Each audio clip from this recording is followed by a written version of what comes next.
التأويل والبيان واللعنة الدائمة على أعدائه أجمعين من يومنا هذا إلى قيام يوم الدين. رب اشرح لي صدري ويسر لي أمري واحلل عقدة من لساني يفقهوا قولي. أما بعد فقد قال سبحانه وتعالى في محكم كتابه المجيد وفرقانه الكريم وقوله الحق وهو أصدق الصادقين. بسم الله الرحمن الرحيم. قل لا أسألكم عليه أجرا إلا المودة في القربى. اللهم صل على محمد وآل محمد. بزرگان محترم، سامعین کرام، صاحبان محترم، حضرات امام الرسول، قرآن مجید فرقان حمید کی جیسا مجیدت کو سرنامہ کلام اللہ کے پیش کیا، جس میں ارشاد پیغمبر ہوا کہ میرے حبیب کہہ دیجیے میں تم سے بعنوان اجر رسالت کچھ طلب نہیں کرتا سوائے اس ایک میں اقامہ سے محبت کی جائے. آئے محبت بارہا آپ سامعین سماعت کرتے ہیں اور اس کے ذیل میں عموماً اور اکثر بیشتر خطبہ حضرات، علماء حضرات اس آیت کی تفسیر میں بہت کچھ بیان کرتے ہیں. اسے پوری چیزوں سے چند اقتباس کرتے ہوئے، چند چیزوں کے اقتباس کرتے ہوئے اپنے سامنے پیش کروں گا. اس سے پہلے میں باقاعدہ گفتگو کا آغاز کروں گا. گزارش کی جاتی ہے السلام علیکم.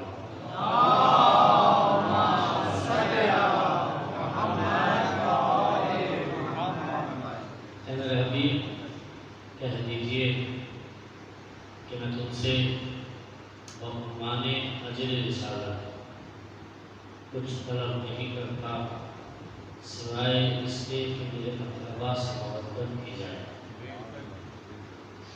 یہ آیت مجیدہ کی قیمت بتلا رہے ہیں کہ شاید کہ جو لوگ اجرت دینے والے ہیں وہ اس گمان میں مبتلا تھے کہ یہ دین جو پیغمبر نے ہمیں دیا ہے، اس دین سے متعلق جو چیزیں بھی پیغمبر نے ہمیں تعلیمات کے ذریعے سے دی ہیں وہ سب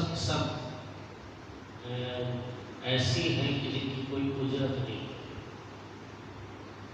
تو اس گمان کو دور کرنے کے لیے پروردگار اعظم نے اپنے حبیب کے ذریعے سے یہ بات کہی ہے.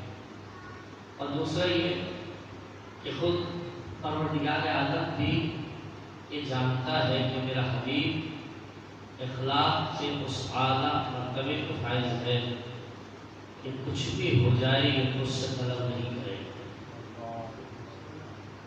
یعنی یہ مزاج ہی نہیں ہے پیغمبر کا کہ کچھ دیں تو اس کے بدلے میں کچھ طلب کریں.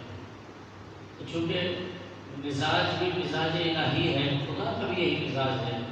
وہ بھی بارش برسات کے وقت یہ نہیں دیکھتا کہ جس گھر میں بارش برس رہی ہے وہ میرا بندہ ہے یا نہیں ہے، وہ مجھے اپنا رب مانتا ہے یا نہیں مانتا، وہ مجھے اپنا خدا کہتا ہے یا نہیں کہتا. اس کا مزاج نہیں ہے. یہ ہمارا اور آپ کا مزاج ہے. معذرت کے ساتھ آپ کبھی نہیں ہوگا، میں اپنی طرف اس بات کو نسبت دے رہا ہوں کہ ہم اگر کچھ دے دیں تو اس کے بدلے میں کچھ چاہتے ہیں، چاہے وہ جاہ و حشر ہو، چاہے وہ عزت ہو، چاہے وہ پیسہ ہو، چاہے وہ احترام ہو. ہر ہے عزت کچھ بھی آپ اس کے بدلے میں تصور کر سکتے ہیں کہ ہر انسان بدلے میں کچھ نہ کچھ چاہتا ہے. لیکن یہ مزاج انسانیت ہے، جبکہ شاید میں لفظ غلط کہہ رہا ہوں، مزاج انسانیت بھی یہ نہیں ہے، کیونکہ انسانیت ہی نام ہی دوسرا مستغنی ہونے کا، مستغنی یعنی غنی ہو جانا، مستغنی یعنی کسی بھی چیز کو بالائے طاق رکھتے ہوئے انسان جو کچھ کرے اس کی نیت میں فقط و فقط خدا تعالی ہوتا ہے اور دوسری کچھ شے ہوتی ہی نہیں، یعنی اس کو کہتے ہیں مستغنی ہو جانا، استغنا یعنی بری و ذمہ ہو جانا کہ میں اس چیز کے بدلے میں یہ چیز نہیں طلب کرتا۔ تو انسانیت کا مزاج بھی مستغنی ہے، یعنی انسانیت کے بھی یہ چیز خلاف ہے۔ عموماً اگر کہیں تو یہ چیز خود فطرت کے خلاف ہے کہ انسان کسی کو کچھ کرے تو اس کے بدلے میں کچھ چاہے، تو یہی مزاج پیغمبر اکرم کا بھی کہ خدا جانتا ہے کہ یہ نہیں طلب کرے، یہ تو اس وقت نہیں لے رہا تھا جب لوگ دے رہے تھے، غور کرے گا، یہ تو اس وقت نہیں لے رہا تھا جب لوگ دے رہے تھے، کب دے رہے تھے؟ کیا پیغمبر خدا محمد تم دین اسلام کی تبلیغ و ترویج کرنا چھوڑ دو، اس کے بدلے میں جو تم چاہو گے ہم تمہیں دینے کے لیے تیار ہیں، یعنی بدلے میں کیا مانگ رہے تھے کہ جو کر رہے ہو وہ نہ کرو، یا اگر کر بھی رہے ہو تو ہمیں اس سے کوئی غرض نہیں کہ تم خدا کی پرستش کروانا چاہتے ہو، بلکہ سے تم اپنے خدا کو مخالف کراؤ۔ قریش نے کہا اتنے خدا ہے وہاں ایک اور خدا صحیح، جہاں اتنے بت رکھے ہیں خانہ کعبہ میں، وہاں ایک بت تمہارے خدا کا اور بنا کر رکھے گے تو اس میں کیا مقابلہ ہوگا؟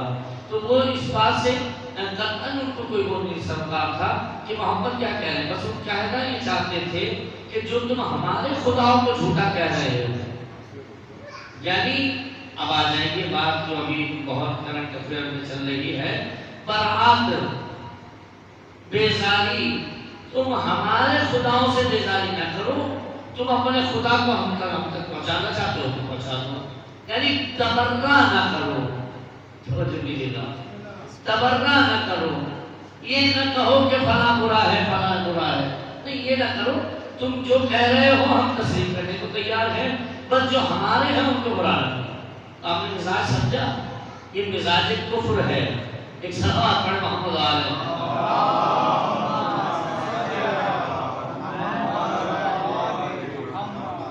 اچھا دونوں چیزوں کو ملا دیا، خلط کر دیا، بات نہیں کہ چل جائے گی، میں نے بات چھیڑ لی ہے تو مجھے ایک موضوع مل گیا ہے بات آگے بڑھانے کے لیے، جھک کے صلوات پڑھ محمد علیہ۔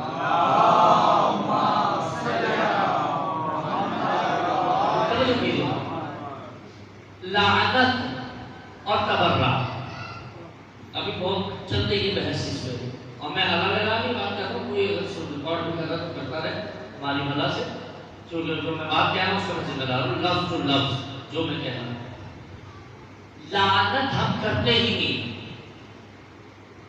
لعنت ہم کرتے ہی نہیں ہیں، تو ایسے دیکھ رہے ہیں جیسے پتہ نہیں کہ میں کوئی اچھوتی بات کہہ رہا ہوں، لعنت اصلاً ہمارا وظیفہ ہی نہیں ہے، لعنت کرنا ہمارا وظیفہ ہی نہیں، وظیفہ ہی نہیں ہمارا کام، اللہ نے ہم سے لعنت مانگی نہیں ہے، ہم تو تبرہ کرتے ہیں، برات کرتے ہیں، اور یہ بھی جان لیجیے کہ تبرہ کسی پر نہیں ہوتا، اور کیا اگر ایسا سنے گا تو میرے لیے کوئی مسئلہ نہیں ایک گھنٹہ گفتگو کرنا، ایک جاتے ہی صلوات پڑھیں محمد علیہ، تھوڑا سا گناہ کر دیں تاکہ مجھے پتہ چلے کہ بات پہنچ رہی ہے۔ لعنت ہمارا وظیفہ نہیں ہے اور تبرہ کسی پر ہوتا نہیں ہے، جو کہتے ہیں نا فلاں پر تبرہ کر دیا، فلاں پہ تبرہ کر دیا، یہ پہ تبرہ کر رہے ہیں، ان پہ تبرہ کسی پر ہوتا ہی نہیں ہے، تبرہ تو کسی سے ہوتا ہے، تبرہ کسی پر کرنے والی چیز ہی نہیں ہے، تبرہ کسی سے کیا جاتا ہے، اور لعنت کسی سے ہوتی نہیں ہے، کسی پر ہوتی ہے، اور لعنت ہمارا وظیفہ نہیں ہے، لعنت اصلاً خدا کا وظیفہ ہے، ہم لعنت کے لیے دعا ضرور کرتے ہیں، اللہم العن اللہم العن اللہم العن، اے اللہ ان پہ لعنت کر، اے اللہ ان پہ لعنت کر، اے اللہ ان پہ لعنت کر، تو ہم تھوڑی کر رہے ہیں، ہم تو دعا کر رہے ہیں، ہم تو صرف ان سے بچ رہے ہیں جن پر لعنت ہونی ہے۔ ایک صلوات پڑھے محمد علیہ۔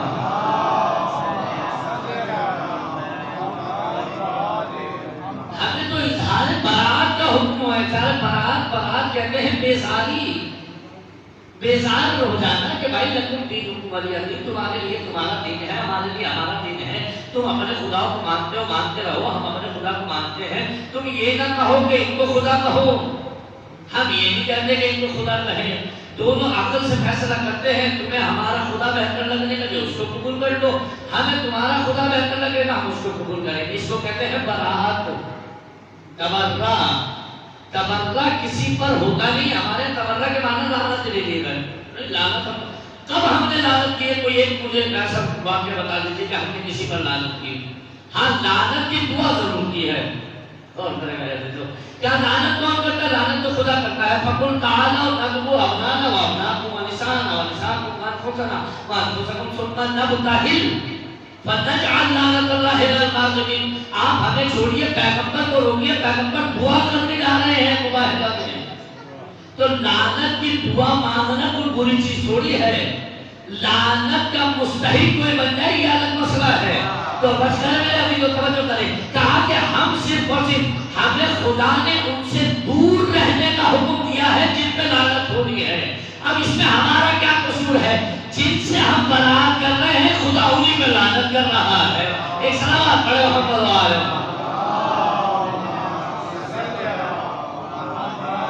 جن سے ہم اظہار براءت کر رہے ہیں خدا ان پہ لعنت کر رہا ہے۔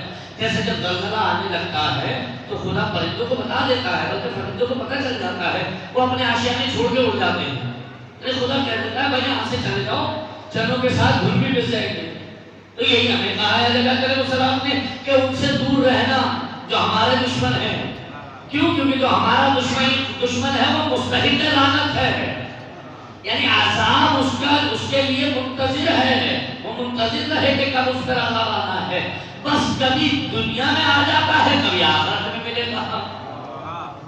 اب اگر تم دنیا میں بھی چاہ رہے ہو تو یہ مسئلہ لگے، صلوات پڑھے محمد علیہ۔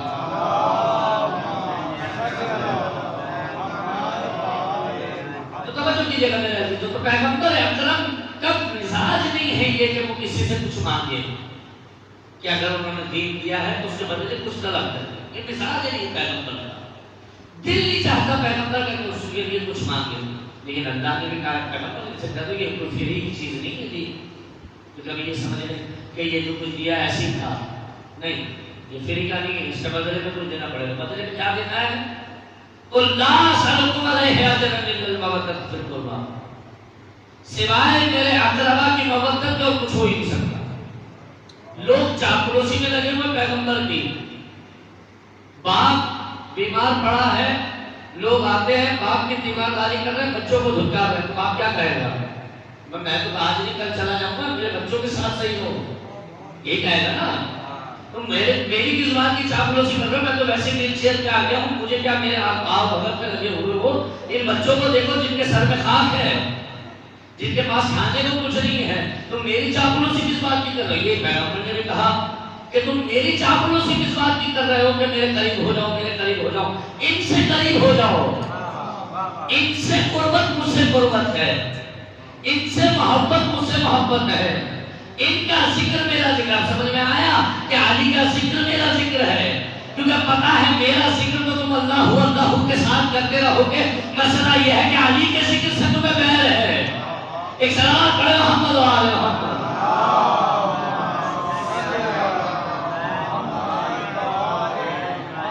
تو میرا ذکر تو کرتے رہو گے، مجھے معلوم ہے تمہیں علی کے ذکر سے بیر ہے، علی کا ذکر کر لو، اس کے ذکر میں میرا ذکر آ جائے گا، حسین کا تذکرہ کر لو، اس کے تذکرے میں میرا ذکر آ جائے گا۔ ان سے اظہار محبت کرو، ان سے اظہار محبت کرو، کیونکہ ان سے اظہار محبت مجھ سے محبت ہے، ان سے اظہار محبت مجھ سے محبت ہے۔ اور کیا آپ نے مجھے خوش کرنے کی ضرورت نہیں ہے، ہاں اگر میری خوشی چاہتے ہو تو جو یہ کہہ رہے ہیں اس پر عمل کر لو، جس سے یہ روک رہے ہیں اس سے رک جاؤ، کیونکہ یہ وہ کہیں گے ہی نہیں جو میں نہ کہتا ہوں، یہ وہ کریں گے ہی نہیں جو میں نہ کرتا ہوں۔ ان کے مزاج میں خدا نے میرے مزاج کو گوندھ دیا ہے، ان کے چلنے میں تمہیں میرا چلنا دکھائی دے گا، ان کے گفتگو کے انداز میں میری گفتگو دکھائی دے گی، ان کے سجدوں میں تمہیں میرا سجدے کی رمق دکھائی دے گی۔ آپ سمجھ میں آیا کیوں پیغمبر اس کے لیے سجدے کو دور لے رہے ہیں؟ مجھے پتا ہے نہ میرا مزاج احسان جتلانا ہے نہ اس کا مزاج احسان جتلانا ہوگا. ایک سلام پڑھ محمد وآلہ.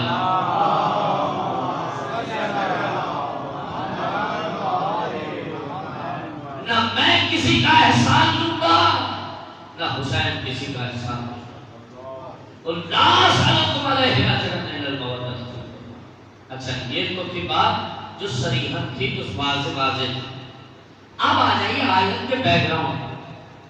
کیا کہا پیغمبر نے؟ غور کیجیے. کیا کہا؟ کہہ دو کہ کچھ نہیں مانگتا سوائے مودت. یعنی پیغمبر مانگ رہے ہیں. کہ پیغمبر کا جو مانگنا ہے قرآن کی روح سے انبیاء کی سنت کے مخالف ہے. چند انبیاء کا تذکرہ ملتا ہے قرآن مجید میں کہ جس میں لوگ گئے ان انبیاء کے پاس اور جا کر کے کہا کہ اے پیغمبر خدا آپ نے ہمیں بہت بدلا. ہم تو بت پرستی کر رہے تھے, ہم تو بتوں کے آگے سجدہ دیتے تھے. آپ نے ہمیں یکتا پرست بنایا, آپ نے ہمیں توحید سمجھائی, اس کے بدلے میں ہم آپ کو کچھ دینا چاہتے ہیں. 5 انبیاء کا تذکرہ کم از کم قرآن مجید میں ملتا ہے کہ جن کے پاس ان کی امت گئی ہے اور بدلے میں کچھ دے رہے ہیں. ان انبیاء کا جواب ایک ہی ہے 5 کے 5. ایک ہی جواب ہے. وہ کیا ہے؟ وہ یہ کہ تم ہمیں کیا اجرت دو گے, ہمارا اجر تو خدا کی بارگاہ میں. 5 انبیاء کا تذکرہ قرآن مجید میں. تو پیغمبر مانگ رہے ہیں اور یہ انبیاء منع کر رہے ہیں. یعنی پیغمبر کا عمل سنت انبیاء کے خلاف ہے. جو انبیاء مقدمہ بن کر آئے آخری نبی کا, ان میں اتنا خلوص کہ کچھ نہیں لے رہے, اور وہ نبی جو سرکار انبیاء ہے وہ مانگ رہا ہے. غور کیا آپ نے؟ اتنا بھی غور نہ کریں. چاہیے صلوات پڑھیں محمد وآلہ.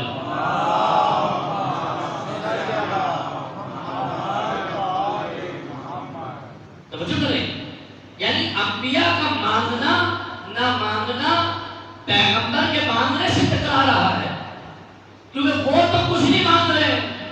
اور آخری نبی جو سردار انبیاء ہے, نہیں, جو فخر انبیاء ہے, جو تاجدار رسالت ہے, جس کے صدقے میں سب نبی بن رہے ہیں, وہ سوال کر رہا ہے.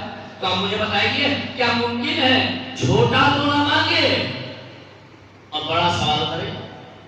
باپ کچھ نہیں کہہ رہا یا باپ مانگ رہا ہے, بیٹا خلوص دکھا رہا ہے. کہیں گے یہ کیسا باپ ہے بھائی؟ بیٹا اتنا اچھا دکھا رہا تھا اور باپ جو ہے وہ بالکل ہی پیدل ہے, عقل سے وہ مانگ رہا ہے. تو اسی طریقے سے پیغمبر اکرم سوال کر رہے ہیں اور باقی انبیاء رد کر رہے ہیں. تو یہ مانگنا اور نہ مانگنا, اس دونوں کے بیچ درمیان کی بات کیا ہے؟ صلوات پڑھیں محمد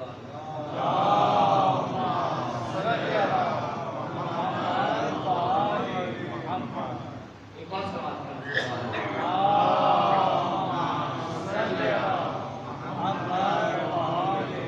یہ مانگنا اور نہ مانگنا کے بیچ کی بات کیا ہے؟ تو توجہ کیجیے مانے جاتے تو وہ نہیں مانگ رہے ہیں, وہ بھی قرآن کی آیت ہے. یہ مانگ رہے ہیں, یہ بھی قرآن کی آیت ہے.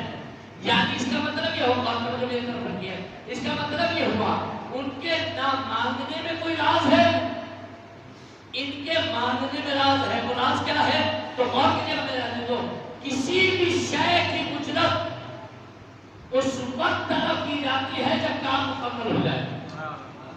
جب کام ہی مکمل نہ ہوا ہو تو اجرت کس بات کی؟ کسی بھی نبی کو, آپ پورے قرآن میں جا کر کے دیکھ لیجیے گا, کسی بھی نبی کو یہ اختیار نہیں تھا کہ اپنی شریعت کو, اپنے دین کو, اپنے مذہب کو بعنوان اسلام پیش کرے. کسی نبی نے یہ نہیں کیا. ہاں اسلام کا شائبہ ضرور ملا ہے کہ مثلا انہیں میں مسلمان کہا, مومن کہا, لیکن بعنوان اسلام کسی نبی نے اپنے دین کی تجویز کی کہ میں اسلام لے کر کے آیا ہوں. اس نام کا افتتاح اللہ نے کسی اور کے ہی سپرد کیا تھا. جو اپنے دین کو بعنوان اسلام پیش کرے گا. اور میرے کہ کیا مثلا مثال آپ کے سامنے ایک پیش کرتا ہوں. چلو آپ کے اذہان کو قریب کرنے کے لیے کیا کیوں سلام پڑھا محمد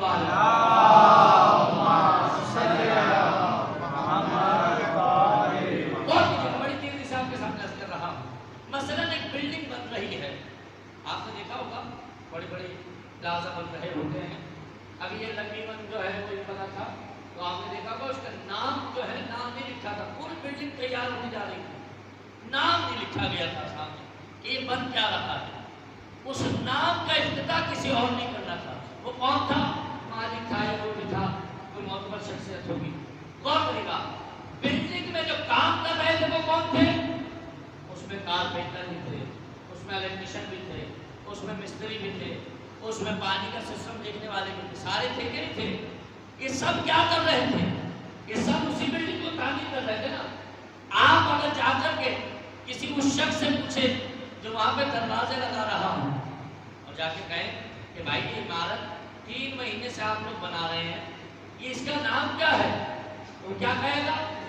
ہمیں صرف اور صرف دروازہ لگانے کے لیے کہا گیا ہے, ہمارا کام یہ ہے ہی نہیں کہ یہ ہے کیا, یہ بنے گا کیا. ہمارا کام فقط و فقط یہ تھا کہ یہاں جتنے دروازوں کا کام ہے وہ صحیح طریقے سے انجام دیا جائے. جو پانی کا سسٹم دیکھ رہا ہے اس کو یہ اختیار نہیں ہے کہ وہ اس کا نام بتا سکے کہ یہ ہے کیا, یہ بن کیا رہا ہے, اس پلازا کا نام کیا ہوگا, یا اس کا افتتاح کون کرے گا. سب اپنے اپنے کام کر رہے ہیں. کسی کو بھی یہ اختیار نہیں ہے کہ کوئی بھی یہ بتا دے. بتائے تو تب جب پتا ہو, بتائے تو اس وقت جب اس کو یہ ذمہ داری سونپی گئی ہو. اس کی ذمہ داری صرف یہ ہے کہ جو فرش بنا رہا ہے وہ فرش کا کام کرے گا, جو دروازے بنا رہا ہے وہ دروازوں کا کام کرے گا, جو فانوس کا کام کر رہا ہے وہ فانوس بنائے گا. اس کے علاوہ اور کسی کام میں مداخلت نہیں کر سکتا. لیکن جب عمارت بن جائے گی پھر کوئی آئے گا جو نام نیم پلیٹ کا افتتاح کرے گا. کب وہ کون ہوگا؟ کب وہ وہی ہوگا جس سے اس بلڈنگ کی نسبت ہوگی, جس سے اس بلڈنگ کی نسبت ہوگی. بس میرا عزیزو, باقی انبیاء سوال اس وجہ سے نہیں کر رہے ہیں کیونکہ کام مکمل نہیں ہوا. لیکن جب کام مکمل ہو جائے گا تو جو کام مکمل کرنے والا ہوگا اس کا حق ہوگا کہ جو بلڈنگ بنائی گئی ہے یا جو کام کیا گیا ہے یا جو دین کا جامع پہنایا گیا ہے یا اسلام کی بنیاد کھڑی کی گئی ہے اس کے دین کا, اس کی اجرت کو طلب وہ کرے جو اس کا سردار ہوگا. تو پیغمبر اکرم کے دور میں دین مکمل ہو گیا, نعمتیں تمام ہو گئی. جب دین کامل ہو گیا تو اب ضروری تھا کہ وہ خود طلب کرے جو دین کو کامل کر رہا تھا.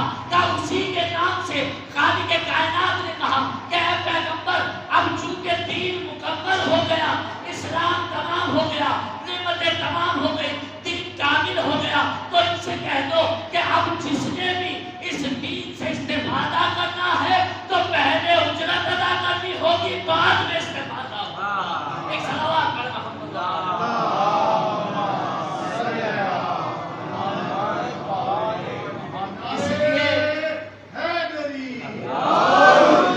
اس لیے حق نہیں ہے کہ آدم اجرت طلب کر سکے, حق نہیں ہے کہ نوح اجرت طلب کر سکے. کیوں؟ کیونکہ کام مکمل نہیں ہے. جب کام مکمل ہوگا تو جو کرے گا اس کا اختیار.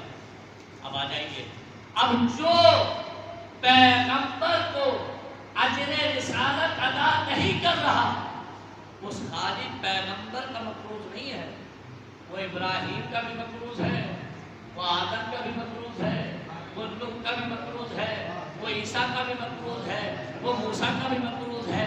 آپ سمجھ میں آیا زیارت میں کیوں پڑھا جاتا ہے السلام علیکم یا وارث آدم وصحبہ اللہ, السلام علیکم وارث نوح نبی اللہ, السلام علیکم وارث عیسیٰ روح اللہ, السلام علیکم وارث موسیٰ کلیم اللہ. کیوں؟ کیونکہ حسین صرف اور صرف محمد کا وارث نہیں ہے, چونکہ دین اسلام کی بنیاد سے لے کر اختتام تک جتنے انبیاء کار رسالت انجام دیتے رہے ان سب کا وارث ہے. ایک ایک صلوات پڑھے محمد والا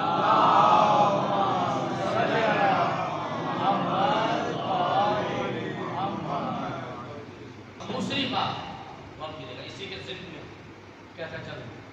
دوسری بات کہ اجرت بھی وہی طے کرے گا جو وارث ہوگا.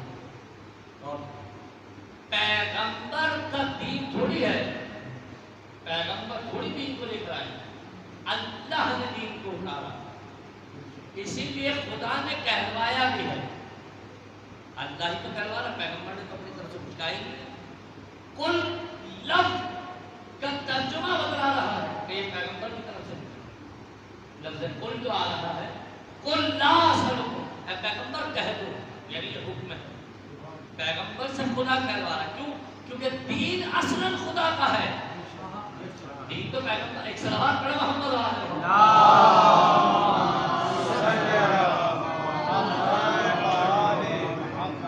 دین بھی اصلاً پیغمبر کا تھوڑی ہے, اللہ کا دین ہے. تو جو جس کا دین ہے وہی اجرت کہتے ہیں. اور اجرت وہ ہوگی جس کی مناسبت دار رسالت سے ہوگی. اور اب یہ تھوڑی سی مشکل بات ہے لیکن بارہ آسان کروں گا. ایک چاہتی شروعات کریں محمد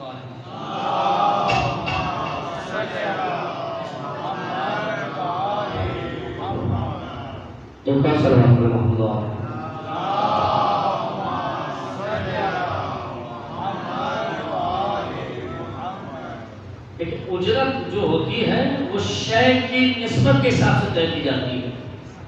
آپ مارکیٹ سے کوئی چیز لاتے ہیں تو جیسی اس چیز کی کوالٹی ہوگی ویسی اس کی قیمت ہوگی. غور کریے, جیسی شے ہوگی ویسی اس کی کوالٹی ہوگی. چائنا ہے, ہر چیز کی کاپی بنا رہا, لیکن کوالٹی کے حساب سے اس کی قیمت ہے. وہ تو صاحب کہتا ہے کہ یہ فلانی میں اتنی کاپی, یہ 1 نمبر ہے, یہ 2 نمبر ہے, یہ 3 نمبر, یہ 4 نمبر. آپ چیز دیکھنے میں سیم ہے, اور کرے گا دیکھنے میں بالکل ایک جیسی ہے, کوالٹی میں فرق ہے. تو جیسی جس شے کی کوالٹی ہوگی ویسی اس کے اعتبار سے قیمت ہوگی. دین اسلام میں کسی چیز کی کمی ہے, دین اسلام میں کسی چیز کی کمی ہے. بیت الخلا سے لے کر کے حج تک کے احکامات دیے ہیں. یعنی کہاں تک دین اسلام نگاہ کر رہا ہے. کلاس روم سے لے کر کے قبر تک کے احکامات دیے ہیں. کلاس روم سے لے کر کے بازار تک کے احکامات دیے ہیں. کون سی چیز ہے جو اسلام نے جمع نہ کی ہو؟ ہر چیز کو ایک جگہ لا کر کے جمع کر دیا ہے. احکام شریعت, کون سا ایسا سوال ہے کہ جس کا جواب شریعت نہیں دیتی؟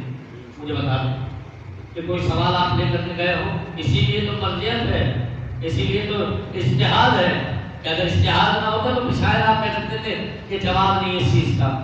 یہ مرجع اسی لیے ہوتا ہے کہ شریعت نے بہرحال ہر شے کو بیان کیا ہے. وہی 30 پاروں کا قرآن ہے جو آپ کے گھر میں ہے اور سارے مسلمانوں کے گھر میں ہے. وہی 30 پاروں کا قرآن مجتہد کے گھر میں بھی رکھا ہے. وہ ان 30 پاروں سے 30,000 معنی نکال رہا ہے. ہم 3 معنی بھی نہیں نکال پا رہے. جب تو ہے اس میں کتاب مومن, قرآن معنی کے سمندر ہے کہ نہیں ہے. ہر آدمی اپنے سر کے اعتبار سے اس سے پانی بھر رہا ہے. جس کے پاس گلاس تھا اس نے گلاس بھر لیا, جس کے پاس جگ تھا اس نے جگ بھر لیا, جس کے پاس بڑا کولر تھا اس نے کولر بھر لیا, جس کے پاس ڈرم تھا اس نے ڈرم بھر لیا, اور جس کے پاس جتنا بڑا ظرف تھا. اور کسی نے تو یہ کیا کہ اس سے کیا بھرے, خود کو اپنے آپ کو اس میں سب کر دیا. ایک صلوات پڑھے محمد و آل محمد.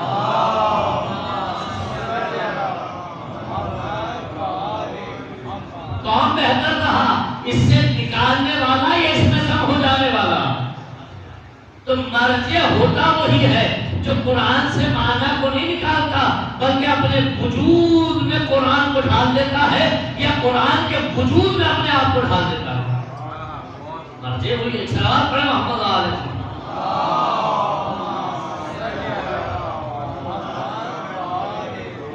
ہم تو سمجھتے ہیں جتنا زیادہ ہو سکے پڑھ لو. جتنا خواہش ہوتی ہے نا کہ یہ بھی پڑھ لو, وہ بھی پڑھ لو, یہ بھی پڑھ لو, آسان تھا کہ اسی میں ڈبکی مار لیتے. لیکن سمندر سے قطرے کو نکالیں, کیا ہے؟ قطرہ. اس کا قد کیسے بڑھے گا؟ اسی قطرے کو واپس سمندر میں ڈال دیا. کیا ہے وہ قطرہ؟ ایک صلوات پڑھے محمد علیہ. اب وہ قطرہ نہیں ہے. مجھے حقیر نہ سمجھے. آپ سب کے لیے کہہ رہا ہوں، آپ کے ذہن کو مبتلا کرنے کے لیے. مجھے حقیر نہ سمجھے یا ہمیں حقیر نہ سمجھے. حوث کے کارندے میرے مزاج میں گر خود سری نہیں ملتی. میں قطرہ ہوں لیکن وہاں کا نوکر ہوں جہاں سمندروں کو نوکری نہیں ملتی. ایک صلوات پڑھو محمد علیہ وسلم.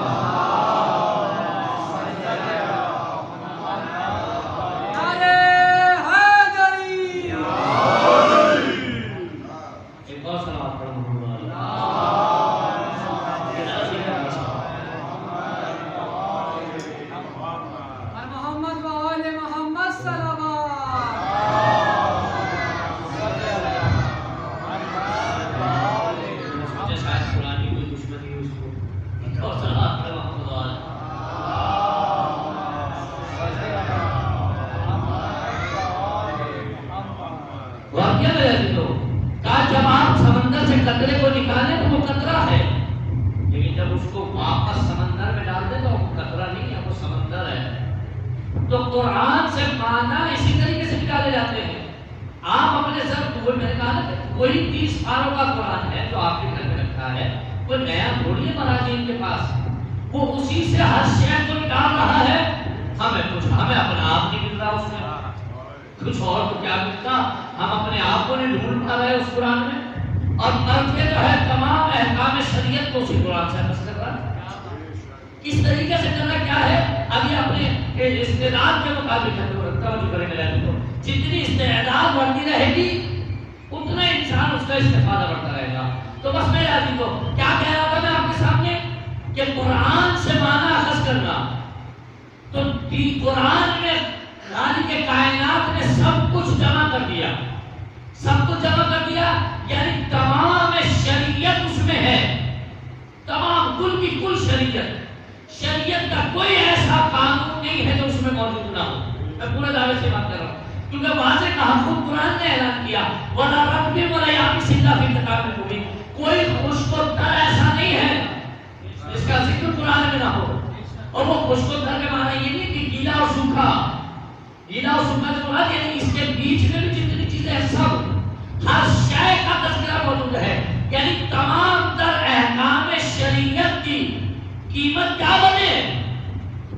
بہت بڑے میں آپ کے سامنے بات عرض کرنا چاہ رہا تھا تو میں نے کہا تھا بات تھوڑی سی مشکل ہے لیکن آسان کرتا ہوں آپ کے لیے تاکہ کیا بنے. یعنی پورے دین کی قیمت، کیونکہ قیمت اس شے کے اعتبار سے ہوگی. جو جیسی شے ہوگی اس کے اعتبار سے قیمت ہوگی. جیسی کوالٹی ہو قرآن میں سب کچھ ہے تو قیمت بھی ایسی ہو جس میں سب کچھ ہو. سب کچھ ہونا چاہیے نا.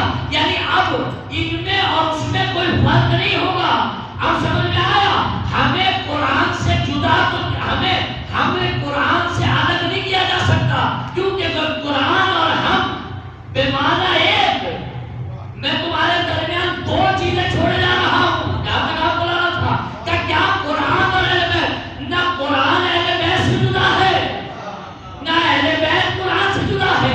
جو دیکھنا ہو قرآن میں نہ سمجھ میں آئے اہل بیت میں دیکھ لو. اہل بیت کا کچھ سمجھ میں نہیں آ رہا قرآن سے دیکھ لو. ایک صلوات پڑھے محمد وآل محمد.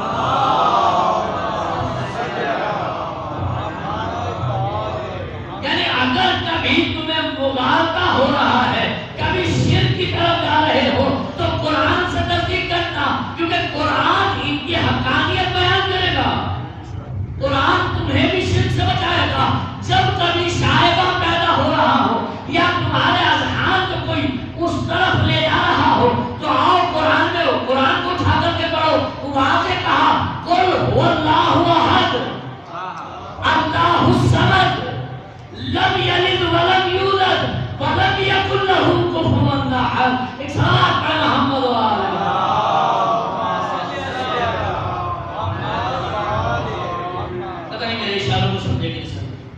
جب کبھی تمہیں کوئی شرک کی طرف دعوت دے رہا ہو یہ کہہ رہے ہیں سمجھ میں نہیں آتا کون خدا ہے کون ولی ہے، تو زیادہ جاننے کی ضرورت نہیں، آؤ قرآن سے پوچھ لو، قرآن نے واضح کہہ دیا قل هو اللہ احد، بس وہ احد ہے، اس کا کوئی ثانی نہیں ہے، ہر شے اپنے وجود کی بقا میں اس کے محتاج ہے، جس پر بھی لفظ شے کا اطلاق ہوتا ہے وہ خدا نہیں ہو سکتی۔ ایک صلوات پڑھیں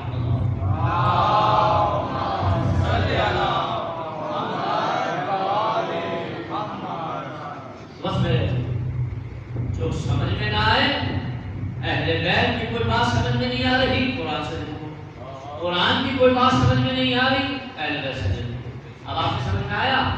آپ سمجھ رہے تھے خالی 30 پاروں کا قرآن، ہم سمجھ رہے تھے 30 پارے، اس کے ساتھ ہی سیرت جڑی ہوئی ہے جس کو سیرت اہل بیت کہتے ہیں۔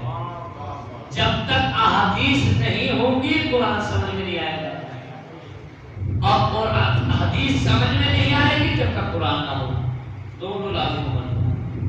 تو پیغمبر اکرم کے ذریعے سے واضح کہہ دیا خدا، ان سے کہہ دو یہ جو دین ہم نے تمہیں دیا ہے، یہ جو شریعت کے زیور سے ہم نے تمہیں نوازا ہے، یہ بیکار کی نہیں ہے چیز، ایسا نہیں اس کی کوئی قیمت نہیں ہے، اس کی قیمت ہے اور بہت عظیم قیمت ہے۔ ہم سمجھتے ہیں کہ بہت ہلکی سی قیمت ہے، محبت ہی تو کھڑے تو کبھی کر رہے ہیں، اس میں کیا جا رہا ہے؟ انشاءاللہ پھر کبھی اگر موقع ملا تو واضح کروں گا کہ محبت سے مراد کیا ہے، مودت کے معنی کیا ہے۔ بس میں یہاں تک آپ کو لانا، تو پروردگار عالم نے واضح کہہ دیا، اے میرے حبیب کہہ دو کہ اگر تم چاہتے ہو کہ مجھے راضی رکھو تو میرے اقربا سے محبت کرو، میرے اقربا سے قربت، میرے اقربا سے محبت، ان کے دشمنوں سے اظہار براءت کرو اور ہمارے اہل بیت کے ساتھ اظہار محبت کرو۔ اور فقط اچھا یہاں ایک چھوٹا سا اگر آپ کی اجازت تو فرض کروں، ایک چھوٹا سا شبہ ہے، اس کو اگر اجازت ہو سکتی تو ایک صلوات پڑھیں محمد علیہ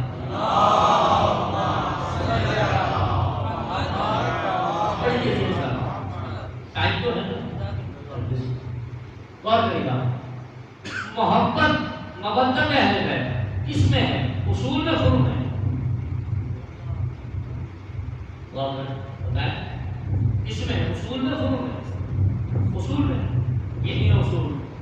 اول سارے بولیں گے یہ کلاس کی طرح ہوگا، اول، دوسرے عدل، تیسرے نبوت، چوتھے پانچویں دانش۔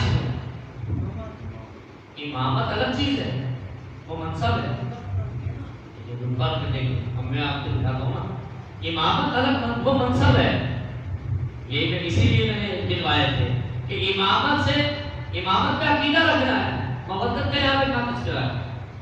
آ جائیے فروعات دین کتنے؟ 10، نماز، روزہ، حج، زکات، خمس، جہاد، امر بالمعروف، نہی عن المنکر، تبرع، تبرع۔ تبرع کے معنی کیا ہے؟ یہ تو فروعات دین ہے، فروعات دین میں اور ہمارے کیا کہا جاتا ہے؟ محبت اصول دین میں۔ آپ کو سمجھتے ہیں تو دنیاتوں میں پڑھا ہے نہیں پڑھا، کبھی سوال کیا کسی سے مولانا یہ کیا ہے؟ ہمیں تو اکبر دوست سے سکھایا گیا کہ محبت اہل بیت اصول دین میں جزو ایمان ہے کہ نہیں ہے؟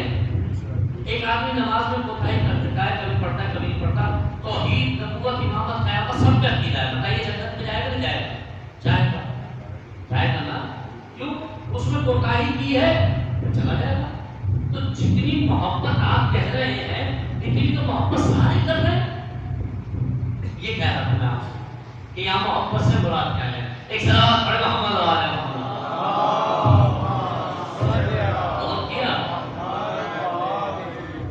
بھائی جتنی محبت آپ کہہ رہے ہیں کوئی محبت میں کوئی تھوڑی بہت کوتاہی کرتے تو جنت میں تو جائے گا نہیں جائے گا؟ تو بات میں تو مانا یہی ہے، حج کر سکتا تھا نہیں کیا، بعد میں اس کے بیٹے نے قضا کر لی، اب تو جنت میں چلا جائے گا نا۔ اصول دین میں پکا تھا، امامت کو اس کا عقیدہ ہے، مولا علی کو پہلا امام مانتا ہے، دوسرا امام حسن کو جو ایسی ترتیب کے ساتھ سارے ائمہ پہ ایمان رکھتا ہے۔ محبت اہل بیت میں تھوڑی بہت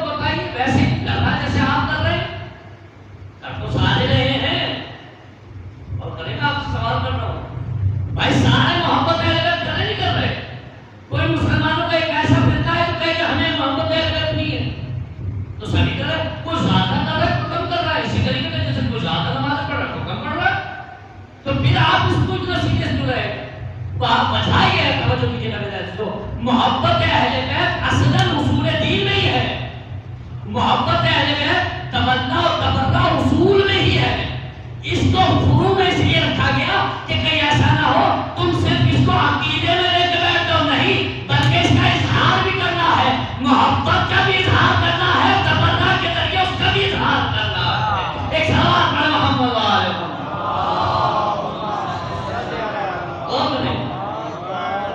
یعنی ایسا نہیں کہ امامت کا آپ کا عقیدہ چلے گا کہ آپ کے دل میں ہے امامت کا عقیدہ، اس کا اظہار کرنے کی ضرورت نہیں کسی کے سامنے کہ آپ گاتے پھریں کہ میں تو مولا علی کو ماننے والا ہوں، اگر وہ دل میں بھی رکھا ہوا ہے تو بھی قبول ہے، لیکن محبت اہل بیت خالی دل میں ہی رکھی جائے گی۔ جب ان کا غم ہوگا غم منا کے اظہار کرو، جب ان کی خوشی ہوگی خوشی منا کے اظہار کرو۔ اب آ جائیے کتنے ہیں ایسے جو غم میں غمگین ہو رہے ہیں اور خوشی میں خوشیاں منا رہے ہیں۔ ایک سلام پڑھو محمد وآلہ محمد۔ بچ گئے۔ نعرہ حیدری، ایک اور سلوات پڑھو محمد وآلہ محمد۔ یہ جو جتنے دعوے دار ہیں کہ ہم بھی محبت کرتے ہیں تو محبت کرتے تو شادیاں کیوں کر رہے ہو؟ یہ کیسی محبت ہے؟ گھر میں موت ہو جائے کرو گے؟ نہیں وہ تو پھر موت ہو گئی ہے۔ اب یہی تو ہم کچھ کہہ رہے ہیں آپ سے، یہ پکی محبت نہیں ہے، کیونکہ محبت کا اظہار کرنا ہے، اعلیٰ اعلان کرنا، اعلیٰ اعلان جیسے نماز اعلیٰ اعلان پڑھنی ہے، ایسا نہیں ہے کہ آپ نے کسی کے کہنے پہ ہاتھ ایسے کر کے نماز پڑھی تو آپ کی نماز نہیں ہو، بات دل ہے۔ تو اسی طریقے سے محبت کا اظہار کرنا ہے، خالی دل میں نہیں رکھنے کے دل میں محبت بہت محبت کرتا ہوں امام اکرم سے، جناب سیدہ سے بھی بہت محبت کا پتہ ہے کتنی محبت ہے، ان پہ دروازہ گرتا رہا اور جو گرانے والا تھا اس سے بھی محبت، جس پہ گر رہا تھا اس سے بھی محبت۔ اسی لیے اسلام نے کہا فروعات دین میں، چونکہ فروع کہتے ہیں جس کا تعلق اعضائے جوارح ہو، نماز کا تعلق اعضائے جوارح عمل سے ہے نا، تو محبت اصلاً اصول دین میں ہے، لیکن خالی خدا نے اس کو اصول میں نہیں رکھا، اس کو فروع میں بھی لے کر آیا، اس کا اظہار بھی کرنا۔ یہ میں آپ کے سامنے بات کر رہا ہوں۔ تو میرے عزیزو کیا کہا ہے امام سید سجاد، ارشاد فرماتے ہیں کہ قسم خدا کی، بس یہی سے رب مسائل، اگر قرآن میں ہم سے بغض رکھنے کا حکم آتا تب بھی ہم سے یہ اناج نہ بڑھتا جاتا جو ہمارے ساتھ کیا، جبکہ ہماری محبت کا حکم آیا، پیغمبر اکرم نے طلب کی ہماری محبت، اس کے بعد بھی کیسے امت نے چلے رسالت دیا آپ کے سامنے۔ یہ جو دن گزر رہے ہیں شب و روز، یہ قبول کا ثبوت ہے کہ امت نے کیسے اجر رسالت ادا کی۔ زینب 70 قدم کے فاصلے سے دیکھتی رہی ماجائے کی گردن کو چھوڑے چلتی ہے، کبھی آسمان کو تکتی تھی، کبھی نجف کی طرف رک کر کے کہتی تھی، کبھی مدینہ کو یاد کرتی تھی، کبھی نانا کو یاد کرتی تھی، کبھی اماں فاطمہ کو یاد کرتی تھی، اے اماں تمہارا حسین کبھی تیز ہے، اے نانا اس حسین کے خنجر پہ، اس حسین کی گردن پہ خنجر رواں ہے جس نے آپ کی زبان چوسی ہے، اے نانا آئیے کہ کربلا میں دیکھیے امت اجر رسالت ادا کر رہی ہے، حسین ناشوں پہ لاشیں اٹھا رہے ہیں، کوئی پوچھنے والا نہیں ہے کہ اے رسول کے نواسے اگر کوئی مدد درکار ہو تو ہم حاضر ہیں۔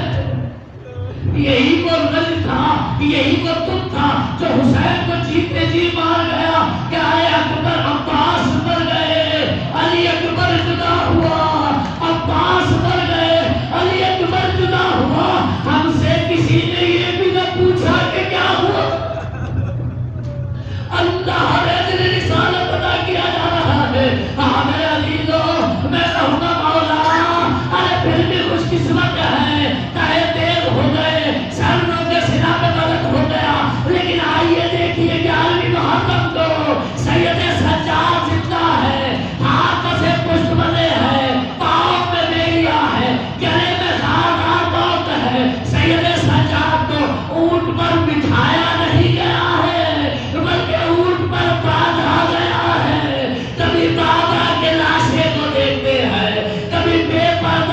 پھوپھیوں کے سروں کو دیکھتے ہیں.